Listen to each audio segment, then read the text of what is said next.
Chapter 51. The kingmen seek to change the law and set up a king. Pahoran and the freemen are supported by the voice of the people. Moroni compels the kingmen to defend their liberty or be put to death. Amalickiah and the Lamanites capture many fortified cities. Teancum repels the Lamanite invasion and slays Amalickiah in his tent. And now it came to pass in the commencement of the 25th year of the reign of the judges over the people of Nephi, they having established peace between the people of Lehi and the people of Morianton concerning their lands, and having commenced the 25th year in peace, nevertheless they did not long maintain an entire peace in the land, for there began to be a contention among the people concerning the chief judge Pahoran. For behold, there were a part of the people who desired that a few particular points of the law should be altered. But behold, Pahoran would not alter, nor suffer the law to be altered. Therefore he did not hearken to those who had sent in their voices with their petitions concerning the altering of the law. Therefore those who were desirous that the law should be altered were angry with him, and desired that he should no longer be chief judge over the land. Therefore there arose a warm dispute concerning the matter, but not unto bloodshed.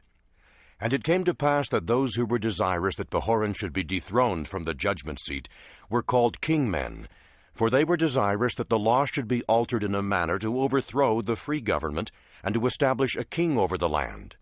And those who were desirous that Pahoran should remain chief judge over the land took upon them the name of freemen. And thus was the division among them, for the freemen had sworn or covenanted to maintain their rights and the privileges of their religion by a free government. And it came to pass that this matter of their contention was settled by the voice of the people. And it came to pass that the voice of the people came in favor of the freemen, and Pahoran retained the judgment seat, which caused much rejoicing among the brethren of Pahoran, and also many of the people of liberty, who also put the kingmen to silence, that they durst not oppose, but were obliged to maintain the cause of freedom. Now those who were in favor of kings were those of high birth, and they sought to be kings, and they were supported by those who sought power and authority over the people.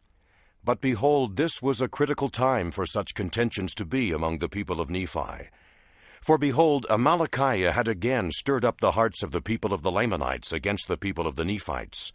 And he was gathering together soldiers from all parts of his land, and arming them, and preparing for war with all diligence, for he had sworn to drink the blood of Moroni. But behold, we shall see that his promise which he made was rash. Nevertheless he did prepare himself and his armies to come to battle against the Nephites. Now his armies were not so great as they had hitherto been, because of the many thousands who had been slain by the hand of the Nephites. But notwithstanding their great loss, Amalickiah had gathered together a wonderfully great army, insomuch that he feared not to come down to the land of Zarahemla. Yea, even Amalickiah did himself come down at the head of the Lamanites. And it was in the 25th year of the reign of the judges, and it was at the same time that they had begun to settle the affairs of their contentions concerning the chief judge Pahoran. And it came to pass that when the men who were called kingmen had heard that the Lamanites were coming down to battle against them, they were glad in their hearts, and they refused to take up arms, for they were so wroth with the chief judge, and also with the people of liberty, that they would not take up arms to defend their country.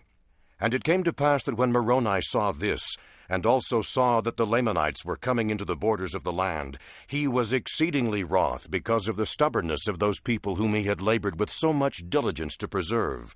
Yea, he was exceedingly wroth. His soul was filled with anger against them.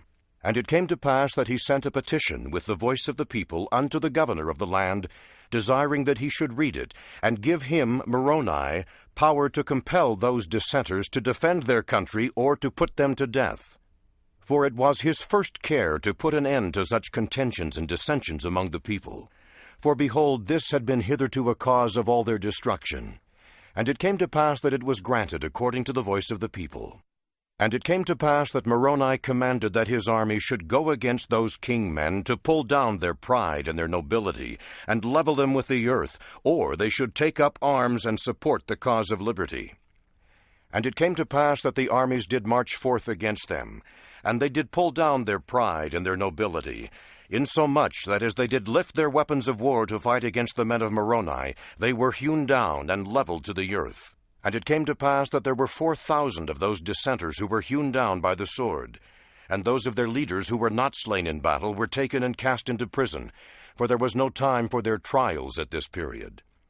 And the remainder of those dissenters, rather than be smitten down to the earth by the sword, yielded to the standard of liberty, and were compelled to hoist the title of liberty upon their towers and in their cities, and to take up arms in defense of their country. And thus Moroni put an end to those king-men, that there were not any known by the appellation of king-men. And thus he put an end to the stubbornness and the pride of those people who professed the blood of nobility, but they were brought down to humble themselves like unto their brethren, and to fight valiantly for their freedom from bondage. Behold, it came to pass that while Moroni was thus breaking down the wars and contentions among his own people, and subjecting them to peace and civilization, and making regulations to prepare for war against the Lamanites, behold, the Lamanites had come into the land of Moroni, which was in the borders by the seashore. And it came to pass that the Nephites were not sufficiently strong in the city of Moroni. Therefore Amalickiah did drive them, slaying many.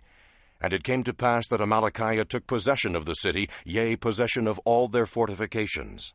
And those who fled out of the city of Moroni came to the city of Nephihah, and also the people of the city of Lehi gathered themselves together, and made preparations, and were ready to receive the Lamanites to battle. But it came to pass that Amalickiah would not suffer the Lamanites to go against the city of Nephihah to battle, but kept them down by the seashore, leaving men in every city to maintain and defend it. And thus he went on, taking possession of many cities, the city of Nephihah, and the city of Lehi, and the city of Morianton, and the city of Omner, and the city of Gid, and the city of Mulek, all of which were on the east borders by the seashore.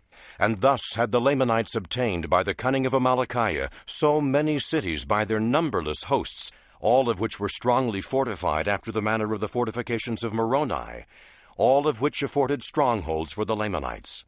And it came to pass that they marched to the borders of the land Bountiful, driving the Nephites before them, and slaying many.